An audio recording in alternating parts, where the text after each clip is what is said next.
Data कहता है कि पत्थरबाजी लगभग 9 के बराबर हो गई है अब। ये अच्छा नहीं हुआ है? तो आपको मतलब है कि पत्थरबाजी खत्म हो गई? जो बीमारी, अगर किसी को खांसी है, अगर उसके मुंह पे पट्टी बांध के उसका खांसना बंद करते, बीमारी ठीक हो गई? ये मुंह पे पट्टी बांधा गया है? बिल्कुल पट्टी बांधी हुई है। जो आप इस वक्त लोगों को वहाँ घर में बंद करके रखा है, यूपीए लगाते हैं, ईडी पीछे पड़ा है, एनआईए पीछे पड़ा है। अगर सब कुछ ठीक ठाक है तो फिर हमने अभी 30 बटालियन सीआरपीएफ की क्यों मंगाई? और हम बीएसएफ को क्यों मंगा रहे हैं? हम जगह जगह बंकर क्यों बना रहे हैं? हम लोगों के से उनकी ज़मीनें क्यों छीन रहे हैं सिक्योरिटी फोर्सेस को देने के लिए? अभी हाल ही में पिछले मन की बात में प्राइम मिनिस्टर ने बहुत तारीफ़ की थी। एक गांव है पुलवामा में, पेंसिल वहाँ बहुत बनती है, बहुत तारीफ़ की। आज उस पेंसिल गांव की ज़मीन उनसे मांगी जा रही है क्योंकि सीआरपीएफ की परमानेंट आपने उनके बंकर्स बनाने हैं। अगर सिचुएशन ठीक है तो फिर इतनी सिक्योरिटी फोर्सेस क्यों?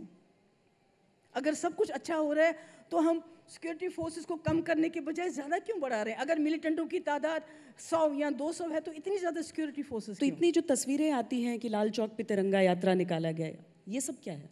अगर एक देखिए, तिरंगा मेरे फादर ने तब उठाया है जब तिरंगा उठाना अनटचेबल माना जाता था। हमारा सोशल बाइकआउट हुआ है, हमारी फैमिली का सोशल बाइकआउट हुआ है। तो तिरंगे की बात तो हमें बतानी नहीं चाहिए। आज जो तिरंगा आप उठाते हैं, जो उठवाया जाता है, तो उसके साथ तो अगर एक के हाथ में तिरंगा होते तो 40 तो सिक्योरिटी के लोग उसके इर्द गिर्द चलते रहते। आपको लग रहा है वो ज़बरदस्ती उठवाया जा रहा है? मैं कहती हूँ कि तिरंगा कश्मीरियों ने 1947 में अपनी मर्जी से उठाया। तो आज अगर आप उनको ज़बरदस्ती बोलोगे उठाने, ज़बरदस्ती कोई नहीं उठाएगा। जैसे जनगण मन, हम जब फिल्म जाते थे तो हर वक्त उठते थे जनगण मन के लिए। आज बंदूक लेके बोलते नहीं जी जनगण मन पढ़ना ज़रूरी है। ये फ़र्क है, अपनी मर्जी से उठाना और ज़बरदस्ती दिखाने के लिए उठवाना, ये दो चीज़ें। मेरे ख्याल में तिरंगा एक कपड़े का टुकड़ा नहीं है, इसके साथ आपके इमोशंस जुड़े होते हैं, आपकी इज़्ज़त। और जब इसी तिरंगे को जम्मू में कम्युनल पार्टीज़ ने रेपिस के लिए इस्तेमाल किया, उसको लेके चले गए, वो जो 9 साल की बच्ची का रेप हो गया, तो उस वक्त तिरंगे की बेइज्जती नहीं हुई क्या? हम तो खुदा ना खास्ता तिरंगे की बेइज्जती नहीं, हम तो इज़्ज़त करते हैं। मगर हम कहते हैं कि ये तिरंगा उठा के लाल चौक में लगाना, कहाँ कश्मीर में सब कुछ ठीक हो गया, ये बिल्कुल गलत है। ये गलत पिक्चर दे रहे हैं। साथ में कश्मीर का भी झंडा अलग से चाहिए। कश्मीर का झंडा तो अलग से था हमारे पास, वो वापस चाहिए ही। बिल्कुल चाहिए। पर क्या ये संभव है कि 370 वापस नहीं है? अगर गंगा में लाशें बह सकती हैं इस मुल्क में, अगर गुलाम नबी आज़ाद कहते हैं कि उसके लिए मुझे सेंटर में 300 प्लस सीटें चाहिए होंगी जो हम नहीं हासिल कर सकते हैं, तो कैसे आएगा 370 वापस?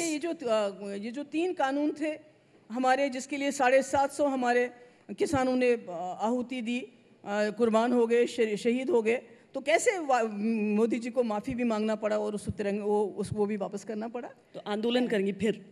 आपको तो नज़रबंद रखा जाता है अधिकतर नहीं समय। तो देखिए ना कि हमारे यहाँ कहते हैं कि जालिम के सामने सच्ची बात कहना सबसे बड़ा जो है फाइट है, सबसे बड़ा आंदोलन है। मैं तो वही कर रही हूँ और मेरे साथ लोग भी कर रहे हैं। महबूबा जी, लड़ाई लड़ना एक तरफ है और मुझे लगता है कि वो हर एक व्यक्ति का अधिकार है कि जो आपको सही लगता है वो उसकी लड़ाई लड़ें, लेकिन ये पाकिस्तान से बात करो, पाकिस्तान से बात करो, ये क्यों कहती हैं आप? नहीं, वाजपेयी जी ने क्यों पाकिस्तान के साथ बात की? वो पाकिस्तान क्यों गए? उन्होंने वहाँ वार्ता क्यों की? उन्होंने धोखा मिला लौट आए। उन्होंने मुशर्रफ को क्यों आमादा किया सीज फायर के लिए? उन्होंने मुशर्रफ को क्यों आमादा किया 4 पॉइंट फॉर्मूला के लिए? बिकॉज वो जानते थे कि आप हमसाया बदल सकते हैं, नहीं सकते हैं, आप दोस्त बदल सकते हैं। यानी Vajpayee ji was a statesman. आपको नहीं लगता है कि वो बालाकोट करके, वो तो बहुत बालाकोट करके इलेक्शन जीत सकते थे, पर उन्होंने नहीं किया। बालाकोट इलेक्शन जीतने के लिए हुआ? मेरे ख्याल में तो वो तो आप सभी, मुझे तो ज़्यादा उस पर कुछ बोलना नहीं कि बालाकोट किस लिए किया गया, क्या किया गया। अगर वाजपेयी जी चाहते तो हमारी फ़ौजें पाकिस्तान के साथ थी और उनको ताना दिया गया बाद में वाजपेयी जी को। जब उन्होंने फ़ौजें वापस लाई तो कई हमारे लोग थे जिन्होंने ताना दिया कि ये तो चला गया वहाँ धोती पहन के और एक गोली मारे बगैर वापस आ गया।